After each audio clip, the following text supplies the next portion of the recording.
everyone always says, oh, B2B, B2C, all these different, nuances. But the reality is, are you providing value to someone? Yes or no? Gregg Stein, a podcast host, and the founder and CEO of Triple G Ventures. The man, the myth, the legend, Mr. Gregg Stein. Sometimes you get product-led founders, sometimes you get sales-led founders. There's no right or wrong, but with your experience, where would you be starting? The customer. I look at this and I say, sell me this pen, Wolf of Wall Street style. That's great, but do I need a pen? How do you tell your startups to, I don't know if it's a framework, I don't know if it's a gut feel, but how are you, okay, I'm on the right track? So I always start with the end goal in mind. And I learned this from an amazing guy. It's become a kind of rule of thumb for me. But the idea is this. You start with... Welcome to a bonus episode of Big Risk Energy, and on today's show I am blessed to be joined by the one and only, the man, the myth, the legend, Mr. Gregg Stein. Gregg, thank you so much for joining me on the show. Oh, my pleasure, man. Great to be here. Great to see you too. Absolutely. And Gregg, if I was meeting you for the first time today at a dinner party or some event, how would you introduce yourself to me? How would you describe yourself? First off, I'm going to say I'm your biggest fan. That's where I'm going to start. All right. No, my name is Gregg Stein. I'm the founder of Triple G Ventures. We help young to mid-sized companies scale. Our tagline is business growth from seed to scale. Why? We start by taking operational roles. Second element is we bring capital where it makes sense. And the third is really we lead companies to exit and or a liquidity event or what have you. And that's really what we do. We have a portfolio of about a dozen companies that we work with. We just started working with a company called Revelator, which is pretty amazing, all about 360 rights and royalty management and the future of music IP. Working with an amazing company out of Tel Aviv called InSounds. They are doing just some magical stuff with AI and audio, and many, many other companies and brands. One called Holidaily, which is a brewing company. So all sorts of things that really are around innovation. We grow and scale innovative brands. Amazing. And what I love about you, Gregg, and I think it's so important to say this from the onset, is there's a lot of people out there wanting to give advice. There's a lot of people out there who are saying, I can help you do this, we can help you achieve that. But what makes you very different is that you have been there and done that on multiple occasions. And I think it's always good to give that context. And let's start there. I mean, you've had an amazing career. You've run companies. You've been at the very early stage of companies. You've joined organizations while they're already massive and helped them to go to the next level. Just talk us through a little bit of that journey. You and I always talk about this, and I'm happy to let the community in on this little secret. I'm a drummer. I'm a musician, and that's my passion. That's what I know. That's what I love. I've been doing it since I was 2 years old, and I've been fortunate enough to play professionally and all this kind of stuff. But the reality is, taking that creative mindset and applying that to the world of business is really my superpower and why, I'm able to unlock growth for companies. And I've been in, you're right, small companies, large companies, broken companies, upside down companies, but the theme of it all is the same. Figuring out what you're selling to who, how, right? And figuring out some very, very basic methodologies around your business and what your value proposition is. Because everyone always says, oh, B2B, B2C, all these different, nuances. But the reality is, are you providing value to someone? Yes or no, right? And this is where I really try and spend my time. Are you really solving someone's problem? And you know what? You go through this investment exercise and, preparing investment materials and everything. The hardest thing for me is not anything else other than one thing. What problem are you really solving for your customer, for your business, for you, for your investors, for whatever, right? What problem are you really solving? And that's where I like to really spend a lot of my time. One of the really interesting things that I've seen with some of the portfolio companies that you work with, in some cases, you found this amazing technologist who's built something incredible. And you're helping them understand that value, helping them understand how to unlock that problem-solving, element. What's the use case that's really a painkiller for them? But if you were starting a company now, would you start with, well, this is something that I've built, where can we put this? Or would you always be working down from, here's a commercializable opportunity? Because sometimes you get product-led founders, sometimes you get sales-led founders. There's no right or wrong, but in your experience, where would you be starting? The customer. I think it was Steve Jobs that said that originally, and I have adopted that ever since, probably. I look at this and I say, look, you want to sell me this pen, right? That whole routine, Wolf of Wall Street style, that's great. But, like, do I need a pen? Let's just start with some real basic stuff. And most of the time it's, hey, I have this awesome idea or technology, but why did you have that awesome idea and technology in the first place? Probably because you had some sort of pain point. And the question is, does everyone else around you have that pain point? And is there real product market fit to be had? It's really interesting. And I think that's a trend that I've seen more and more, especially in the more recent years where money's more expensive, things are more difficult, where things have to be customer-led, where I think there was a point in 2020, 2021 where things were so product-led, I think this is really cool, or it's a cool product, therefore let's back it. Now everything is downstream from customer, from demand, and from revenue. So my big question is, have we learned the lessons of that last cycle? Is this here to last, or is this more, necessity breeds invention, and therefore it's only going to be the things which are commercializable, which will succeed right now? Or is this just, the nature of where we are in the cycle? It's cyclical, but I will say there's a cool trend that's happening now, which I find very refreshing. And that trend is focusing on companies that are on the path to profitability, not just hype, not just dreams. I've lived through these cycles where the bigger the dream that you could sell, the more money that you would unlock as a company looking to raise money.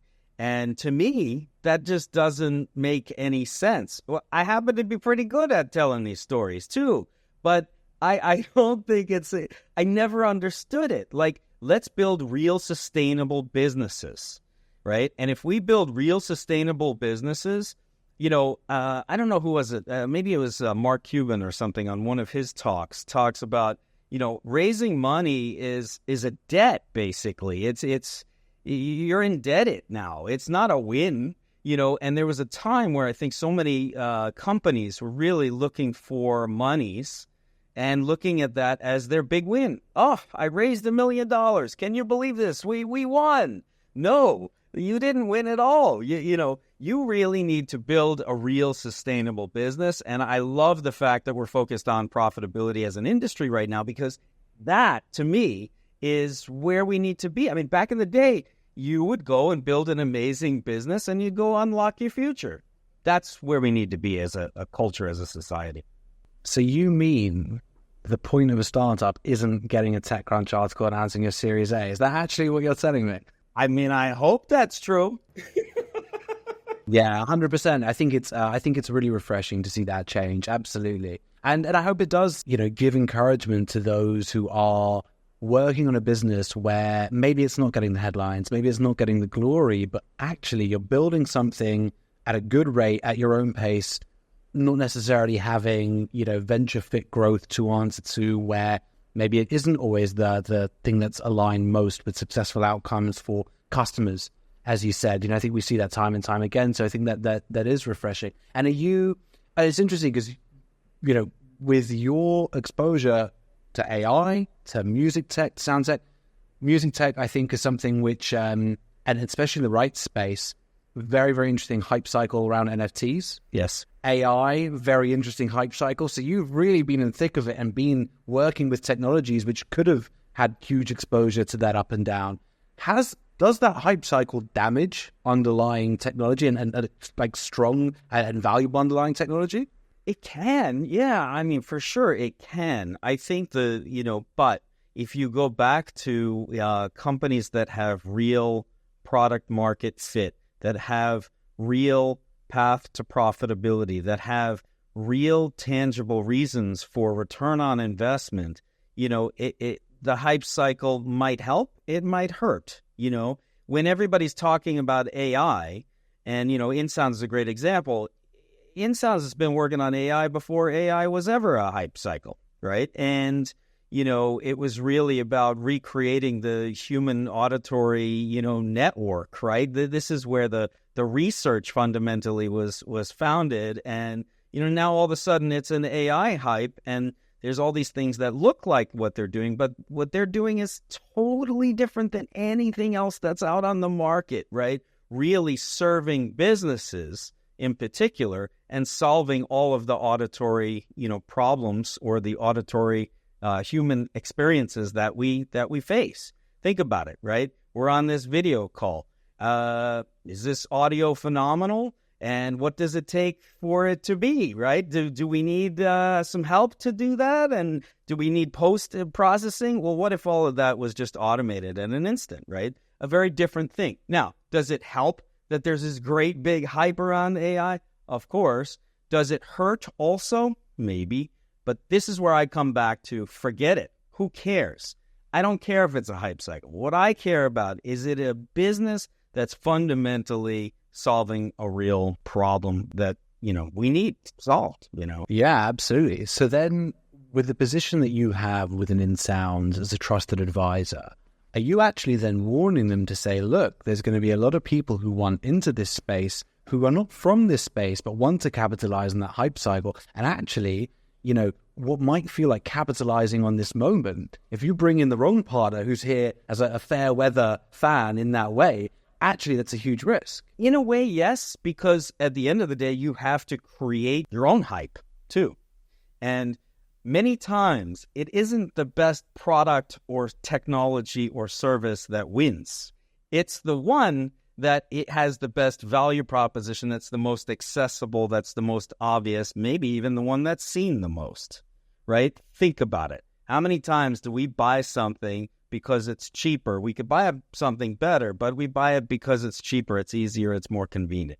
Back to the value proposition once again. For me, everything really, is centered around that. And what I love is because if you do this, right, all the things we look at, the metrics around a business, where the business is going, the return on investment, all the stuff that we look at on the investment side, right? Do you have the right team? Do you have the right stuff? Well, if you're building for a certain audience and the way they need it, like you're drinking that cup of water, you need a good cup, right? That's the problem. You need a good cup. And if that cup leaks, no good, right? It doesn't matter if the newspaper says it's the best. You're drinking from it right now. You need a good cup, And so really delivering on that value proposition and organizing your business around that, and then telling the narrative of the story of every element of that business that way is really, that's the secret sauce. One last thing on this, which is you talked about my career and all of this. I like to get in the weeds, to get into the business, not look at it from the outside. I like to get in there, understand what's going on, understand the nuances, understand what the customer is saying. Being customer obsessed is key. Absolutely. I think it's always going to be front and center in the mind of a founder. So a question I have for you, because this is something I get asked all the time, is appreciation that you want to deliver on the technological capabilities that your marketing are saying that you have, right? You want to deliver that because you want to give the customer the best experience and the best outcomes they can get. But you're at an early stage of development. The revenue isn't quite there yet. You can't necessarily afford to hire engineering in the way that you want to deliver that value. So therefore, you got to fundraise. Bit of a vicious circle, right? Bit of chicken and egg. I can't quite deliver the value yet because I don't have developers. I can't get the developers because I don't have the revenue, et cetera, et cetera. How do you approach a business problem like that? As much as I can, I try and focus on selling first. And what do I mean? I mean by, can you take a pre-order? Can you sell something in advance? Can you prove value, prove worth ahead of time? Waiting for the money to magically fall, it might happen, but I don't know. And running a business and I don't know doesn't work so well. So you're better off doing the hustle, getting out there. There's always a way to sell, to build, to do. You know this story. You're probably one of the only people on the planet that know this story. But, in July of 2020 is when Triple G Ventures was founded, okay? And part of the reason I did this was I was looking at, hey, should I go work as another executive at some company? I had all these great opportunities at very large companies that you might know of. I had other things. And I said, I think I'm going to be more beneficial helping many rather than just one. So it was a value change. I didn't know if it would work. I didn't know what would happen. I didn't know, not a clue. So really starting from zero, from scratch, right? And I looked around and I said, no, what I'm going to do is I'm going to help one, then I'm going to help another.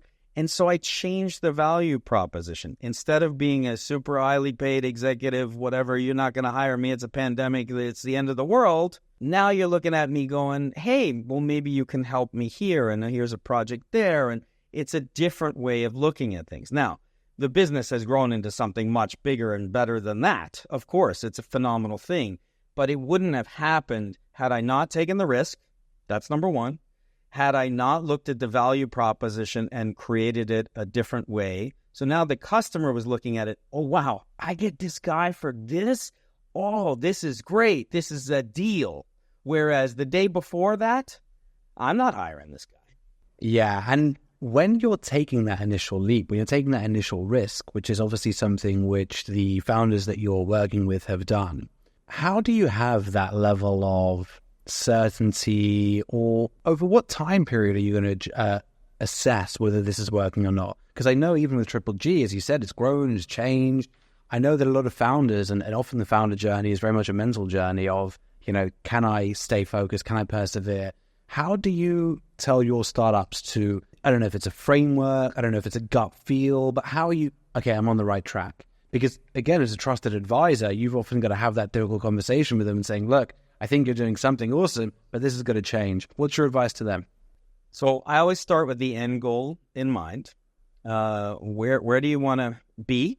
What do you need to do to get there? And what will you have at the end? I call this be, do, have. And I learned this from a very amazing guy. He was an executive coach, and he taught me this for myself, and it's become a kind of rule of thumb for me. Then I love to share it with everyone I can. But the idea is this, you start with that end goal in mind, and then you architect and work backwards. Nothing is going to happen by chance. I work on everything on an 80-20 rule.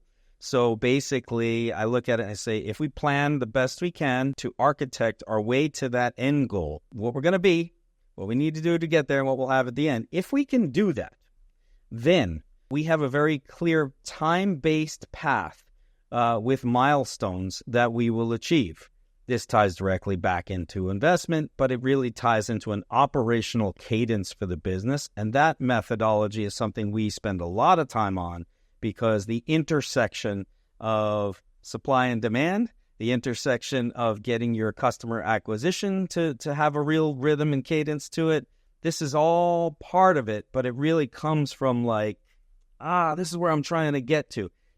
Sometimes people overcomplicate this too. And you go online, you read about this stuff, go to market strategy and all this stuff. Think about it a totally different way. You get up this morning and you're going to go to the supermarket, okay? And this is your plan.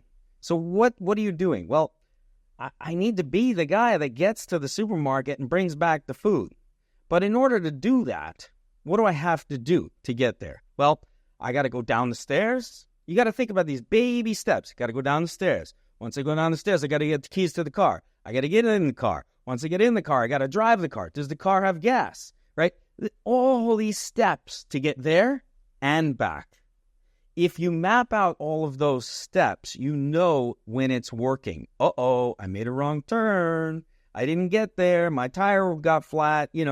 These are all the things that are going to happen on the way, on this journey. And it's the same analogy to building a startup or a larger company for that matter.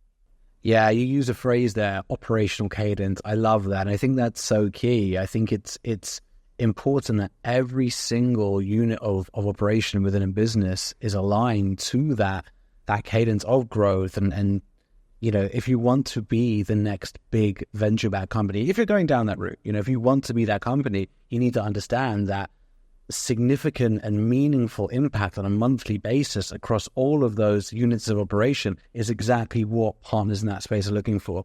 And if you haven't set up that mentality, if you haven't set up that capability from day one, it's so difficult to do when you're at day 10, day 20, and so on. I think in many ways, a lot of startups are almost doomed to failure before they get out the gates because they don't have that mentality from day one. And I think that's the value of working with a Triple G, with an advisor, someone who's been there, done that, because life's too short to make all the mistakes yourself, right? It's so true, man. But sometimes that is the way you got to do it. And then, someone's not going to do it for you. This is another thing, right? Like, you have to be open to listening and learning, You have to have the grit. You got to do the hard work. And you got to know all of the metrics. Otherwise, you're not going to know when it's too late or too early. But you also have to be open to listening and learning. And that's when working with someone like us really helps. I think it's something which I have seen more and more. And it's something I noticed after I started angel investing. It's not something I noticed before as a first-time founder because my frame of reference was too small. But I never previously appreciated how much openness and coachability are core to a successful founder skill stack, let's call it. Like, without that, the likelihood of failure, I just think, is exponentially higher, right? Oh my God, yeah. I can't tell you how many times, like, we'll get in a situation and we'll be asked for our advice, and we will provide all sorts of documentation and stories and proof points and everything that goes with it. And then I hear something like, yeah, that's great, but we are already doing X. And it's like kind of defeats the purpose, right? It's like, okay, well, we just wasted our time. We wasted your time. You're wasting your time. Perfect. Knock yourself out. But the thing is because we're not in it for ego. We have no interest in that. We're in it to really put points on the board. That's what we're there to do.